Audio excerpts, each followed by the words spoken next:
7월은 부재산이나 부유가 증가되는 달이라고 우리들에게 말씀해 주셨습니다. 말씀을 보도록 하겠습니다. 창세기서 12장 17절에서 20절 말씀입니다. 주께서 아브라함의 아내 사레로 인하여 파라오와 그의 집에 큰 역병들로 재앙을 내리시니 파라오가 아브라함을 불러 말하기를 내가 내게 향한 일이 어찌 된 것이냐 어찌하여 그녀가 내 아내라고 내게 말하지 아니하였느냐 어찌하여 너는 그녀는 나의 누이라고 말하였느냐 그러므로 내가 그녀를 내 아내로 삼을 뻔하였도다. 그러므로 이제 내 아내를 보라 그녀를 데리고 내 길을 가라 하고 파라오가 사람들에게 그에 관한 일을 명령하니 그들이 그와 그 아내와 그가 소유한 모든 것도 보내었더라.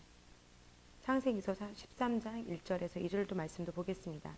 아브라함이 이집트에서 나왔는데 그와 그의 아내와 그의 모든 소유와 롯도 그와 함께하여 남쪽으로 가니 아브라함은 가축과 은과 금으로 매우 부유하였더라. 성경은 아브라함을 매우 부유한 사람이라고 묘사합니다. 그러나 아브라함은 죽도록 일만 해서 부자가 된 것도 아니고 파라오에게 아내를 팔아서 행운으로 부자가 된 것도 아닙니다.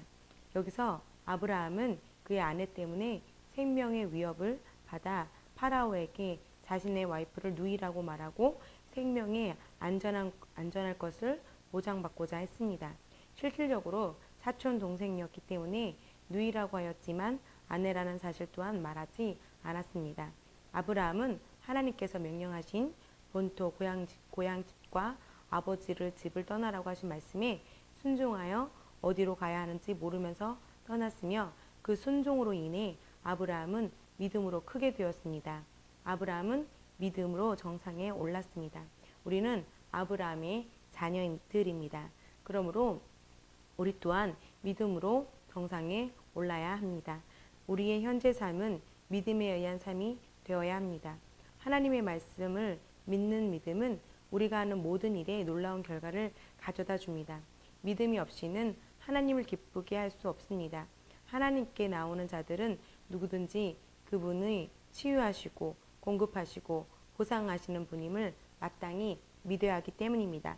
하나님의 말씀을 믿는 믿음으로 행할 때 우리들의 삶도 보장을 받습니다. 직장을 얻고자 하는 사람은 직장을 얻고 고지서를 납부하고 날마다 건강하고 승리하고 성공하는 삶을 살 수 있습니다. 말씀은 믿음으로 난 사람들이 아브라함의 자손이며 하나님의 약속들은 아브라함과 아브라함의 씨에게 하신 것이라고 선포하고 있습니다. 우리들도 여기에 포함됩니다. 그러므로 조상 아브라함처럼 믿음으로 정상에 오르십시오. 우리들은 재정이 증가하고 확장되도록 은혜를 입었습니다. 거듭난 자로서 우리 안에 증가와 확장을 위한 기름 부음이 있습니다. 성령님께서 여러분 안에 사시려고 들어오셨을 때 성령님의 기름 부음을 받았습니다. 그 기름 부음은 여러분이 하는 모든 일을 크게 확장시키게 합니다. 마찬가지로 재정과 부유의 증가도 동일한 것입니다. 그러므로 우리들의 삶의 모든 영역 중에서 특별한 방식으로 재정의 증가를 경험할 것입니다. 이러한 일들이 작동하기 원하는 더 위대하고 높은 수준을 위해 계획하기 시작하십시오. 왜냐하면 지금이 여러분이 증가할 때이기 때문입니다. 지금이 여러분이 성장하고 증가하고 확장하도록 정해진 때입니다.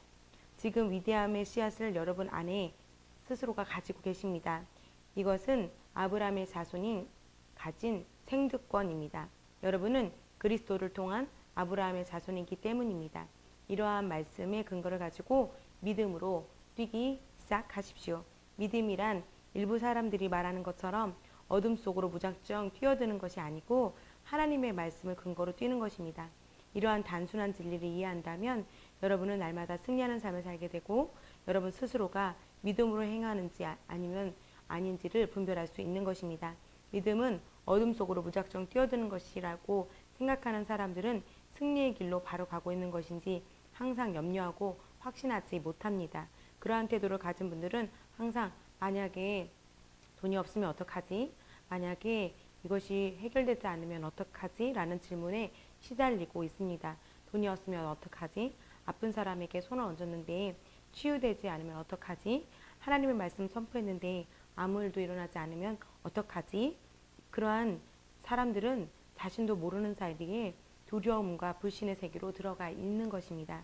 그러나 믿음은 기대했던 일들이 반드시 이루어진다는 하나님의 말씀을 근거로 하는 온전한 확신입니다. 믿음은 만약 이렇게 하면 어떡하지? 라는 질문을 묻거나 대답하지 않습니다. 오히려 믿음은 압니다. 다시 말하면 믿음은 병자에게 안수하면 그들이 회복될 것을 알게 됩니다. 이는 그들이 그렇게 갈 수 없는 말씀이 그들을 설득하기 때문입니다. 빌립보서 4장 19절입니다. 그러나 나의 하나님께서 그리스도 예수를 통하여 영광 가운데에서 그의 풍요함을 따라 너희의 모든 필요를 채워주실 것이라. 이 말씀에 근거하여 반드시 모든 것들이 채워질 것을 알게 되는 것입니다. 재정의 부유와 증가의 원리를 알지 못한다면 여러분은 헌금을 드려야 하는 일에 이 일을 하지 않으려고 하는 여러 가지 구실에 항상 여러분 곁에 있을 것입니다. 여러분은 항상 생각해보고 또 재보고 또 망설일 것입니다. 믿음은 행동의 근거와 확신을 하나님의 말씀에 둡니다. 예를 들면 두 사람이 헌금에 대한 똑같은 메시지를 듣고 그중 한 사람은 염려합니다. 헌금을 주고 나면 내 지출은 어떻게 충당하지? 이 사람은 그 순간 주는 것이 어둠 속에 뛰어들어가는 것이고 이것은 잘못된 일로 진행되는 것입니다. 반면에 다른 사람은 이렇게 생각합니다. 와, 받을 수 있는 복된 기회로구나. 내가 주면 내게 부족함이 전혀 없는 것을 나는 알아. 하나님의 말씀이 내게 추수를 약속하기 때문입니다. 라고 말하면서 헌금하게 됩니다. 그러므로 이 사람은 두려움이 아닌 믿음으로 돈을 풀어놓는 것입니다. 믿음은 듣고 뛰지만 두려움은 같은 것을 듣고 다른 것을 염려하게 됩니다. 소중한 하나님의 사람 스미스 위글루스가 이 말씀을 한 것이 여러분 기억하십시오. 믿음은 뛰지만 두려움은 망설인다라는 말씀을 하셨습니다. 하나님의 말씀이 하라고 한 것에 대하여 여러분의 머릿속에 그 말씀을 따지고 있다면 여러분은 믿음으로 돌아가야 함을 확실히 이해하시고 아십시오. 하나님께서 여러분을 향하여 원하시는 것은 풍성한 세계에서 초자연적인 풍성한 세계로 옮겨가는 것입니다. 그곳에는 여러분이 원하는 것은 무엇이든지 언제든지 어떻게든지 할 수 있을 정도로 여러분에게 재정적인 능력이 있습니다. 이것이 성경이 우리들에게 말씀하고 있는 바입니다. 내 잔이 넘치나이다. 하나님의 자원은 무한합니다. 주님의 부는 제한이 없습니다. 우리는 주님의 자녀로서 우리들은 하나님의 상속자들입니다. 주님께 속한 것은 모두 우리의 것입니다. 그러므로 여러분들이 상속을 즐기기로 마음으로 스스로 정하십시오. 초자연적인 풍성한 세계로 옮겨가십시오.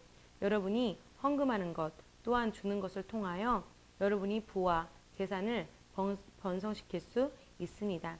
작은 것을 거부하십시오. 항상 여러분이 섬기는 헌금이나 주는 양이 점점 증가되게 도우십시오. 또한 점점 증가시키십시오. 그러면 성령 하나님께서 여러분으로 하여금 초자연적인 풍성한 세계에 거하시게 하실 것입니다. 그곳에서 우리들은 재정적인 자유를 경험하게 될 것입니다. 함께 기도합시다. 사랑하는 주님, 말씀과 지시를 머리로 따지는 것을 거부합니다. 오히려 날마다 믿음과 기쁨으로 신실한 말씀을 제 영에 받아들입니다. 예수의 이름으로 제가 할 수 있는 한 최고로 주어서 저는 초자연적인 풍성한 세계로 들어가고 있습니다. 주는 행위를 통하여 풍성한 재정적인 축복을 거두는 거대한 주수가 제게로 오고 있는 중입니다. 하나님의 영의 능력에 의하여 저는 날마다 주는 양을 늘리고 있습니다. 저는 복음을 위하여 크게 후원하는 자입니다. 저 때문에 하나님의 나라는 앞으로 나아가고 있습니다. 할렐루야.